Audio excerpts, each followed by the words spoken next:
Frank Martin and Gervonta Davis are headed for Saturday for a clash for the lightweight title. Now, despite my criticisms about Gervonta Tank Davis, personally, I feel as though this fight ain't gonna last too damn long. I believe, the promotion, I guess, you could say it's doing too good, whatever, but me personally, I think they hyping up Frank Martin a little bit too much. Now, I know Gervonta Tank Davis gets a lot of criticism for not fighting any black folks or whatnot. And despite those criticisms, I just don't think Frank Martin is that guy that's really going to be pushing Tank Davis. Now, keep in mind, this is just my opinion. I'm not saying Frank Martin is a trash fighter, but I just think, to me, it's just a little bit overhyped. I think they pumping him up too much, so when Frank does lose, they can say, well, Tank finally beat this real good fighter and slick fighter and whatever. I just don't see it really being as competitive, in my personal opinion. Now, however, Frank Martin might shock the hell out of me personally if he does make it even competitive. Not only make it competitive, but actually beat him. But that's just my personal opinion. I just believe Tank is just levels above this guy. Now, like I said before, I've been a main critic of Gervonta Davis when it comes to, fighting certain people and shit like that. But now, some of these wins he has in the past actually looking pretty damn good as it's carrying on with some of the success these fighters are having. So you can look at Pitbull Cruz, who's a champion now, who had a lot of success, who beat Rolly, which was another Tank victim, but nobody really took Rolly's any serious. To be honest with you, Rolly was gifted a belt, and Barroso should have been a damn champion, but at the same time, it's good damn well that, Rolly ended up losing anyway because, like I said, he shouldn't even have the belt to begin with. The Ryan Garcia win is actually looking good now that Ryan Garcia beat Devin Haney, but on top of that, let's just be clear here. Ryan Garcia did pop dirty for PEDs. Now, I know people talk about it has nothing to do with the accuracy of the punches and none of the other stuff, but at the end of the day, you get a lot of energy when you're using PEDs. I don't care how little or how much it was. The fact of the matter that you use the PEDs, it gave you an advantage. Now, the only thing was debatable is that nobody know if it was intentional or not. So that's the one thing, as far as the investigation is going, that we could debate on. Was it intentional or wasn't? So anyway, like I said, it was a good win that carried Tanks all the way through with over Ryan Garcia.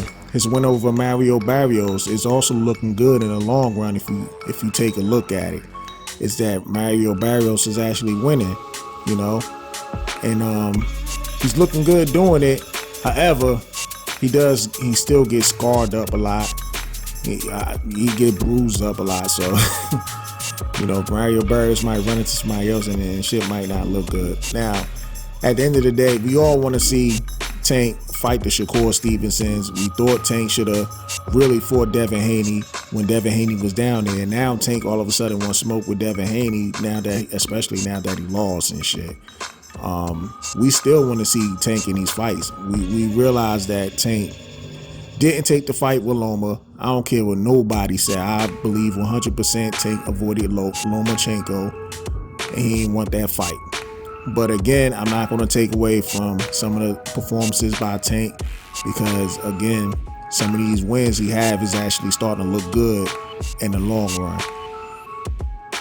But like I said, I believe 100% Tank is going to pretty much wipe the floor with Frank Martin.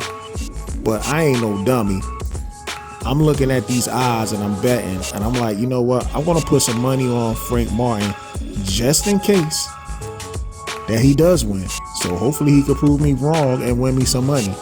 But I'm going to bet my money on both fighters. But I 100% believe Tank Davis is going to take out Frank Martin. And Frank Martin didn't look good in his last fight anyway. And he fought a guy who didn't even have punching power. And that guy was kind of schooling him. And I think Frank Martin needed a knockdown to actually pull it off, to be totally honest with you. But I thought that dude was beating the mess out of Frank Martin, and he ain't even had power. So just imagine Tank Davis hit him and schools Frank Martin, then it'll be a whole different story. The one thing about Tank Davis is that, yes, he has power and stuff, and yes, he be catching bodies as far as knocking them out, but the man can actually box at the end of the day. Tank can actually box.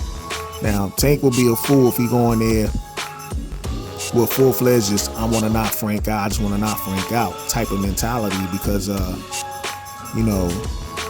don't think Frank Martin's chin has really been tested to the point that you get him out of there. But what he can do is he can outbox Frank and throw some power punches, mix it up, whereas though maybe they can make him retire in the corner.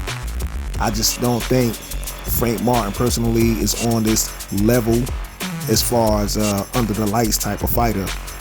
But again, I could be wrong. What I say doesn't really mean shit at the end of the day. I'm just putting out my opinions.